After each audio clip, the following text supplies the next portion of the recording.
Mr. Speaker, sir, this bill is a poignant one for me.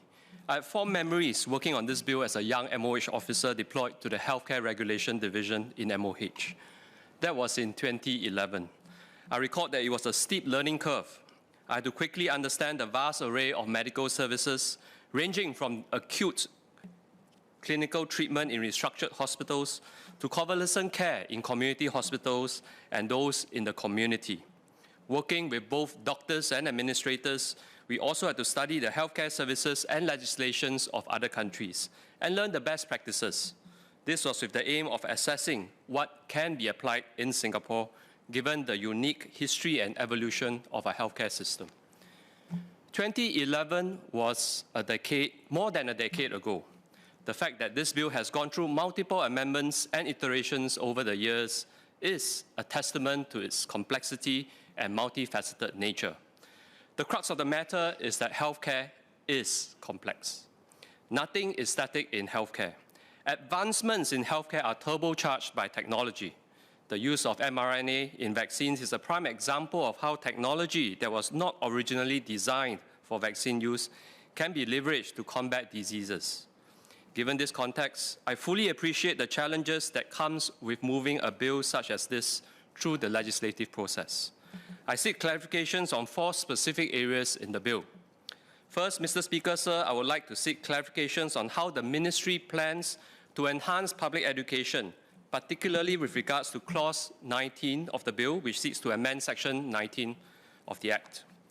This amendment states that licensees are prohibited from using terms associated with specialities in their business names if there is no such specialist employed or engaged by them. They are also not allowed to use the words Singapore and national. However, I'm concerned whether existing institutions or companies that contravene the new regulations will be grandfathered. While this may be reasonable, considering the goodwill that these entities may have fostered, I'm concerned that this amendment may not achieve its intended goal. This is to prevent patients from being misled into believing that such clinics provide specialist services or are endorsed by the government. Will these businesses be required to display notices to clarify such matters, or will there be other measures to ensure that patients are not misled? Furthermore, what measures will the government implement to ensure that the public is informed of these new restrictions? We can use this opportunity to guide the public to identifying healthcare establishments that possess the required legitimate expertise as a medical facility to deliver their promised services.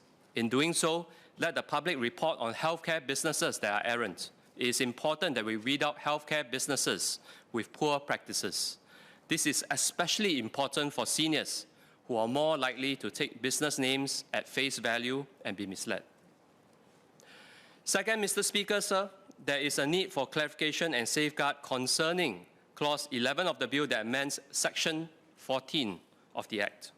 This amendment proposes the lifting of the condition that MOH must give 14 days notice before changing licensing conditions imposed by MOH on healthcare institutions.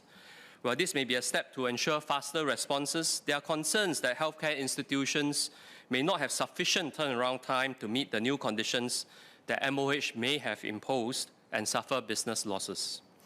What measures will MOH impose to balance the business considerations of healthcare institutions and public health? What are the safeguards in place to ensure that the licensing conditions imposed by MOH are genuinely necessary to prevent urgent patient safety issues in extraordinary circumstances? And is there a list of what these special circumstances are? Third, Mr. Speaker, sir, there's a need for greater clarity on the regulation of community services, such as community screening. What exactly does the regulation of community screening encompass? Does it cover blood pressure screenings conducted by non-healthcare professionals through community blood pressure machines, for example? Have there been incidences whereby the community machines are not calibrated correctly, resulting in false positive or negative screenings? What about eye examinations performed by optometrists, prescription of hearing aids by audiologists, or even the sale of shoe aids, sometimes carried out at pharmacies or sportswear shops catering to people with foot problems? That being said, I recognize the need for a balance between regulation and the cost and accessibility of these services. Healthcare in the community should be both convenient and affordable, and we must not overlook this.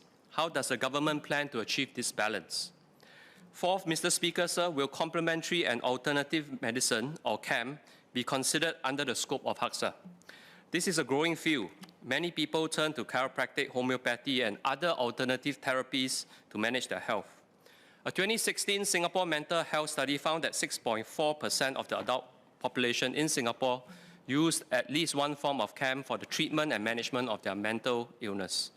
The pandemic saw a stronger demand for alternative therapies to manage stress and other mental wellness problems.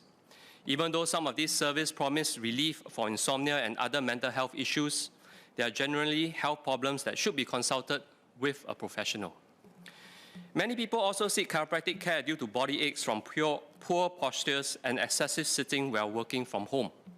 Despite not being recognized in Singapore, chiropractic services have been discussed in articles by local mainstream and online publications. This shows the popularity of these services. From 2018, there have also been calls for the chiropractic industry to be regulated, even from the industry, within the industry itself. Can the ministry share an update on its assessment of risks to patient safety and the need for possible regulation? Has the government conducted recent studies on the percentage of population in Singapore that uses CAM on a regular basis? If there's a growing trend, we should consider regulating these services. This is to ensure that they meet the same standards of safety, quality, and professionalism as other kinds of service providers. In conclusion, Mr. Speaker, sir, as I worked on this bill before, in preparing for this speech, I asked myself whether this bill has met its intent when we first worked on this more than a decade ago.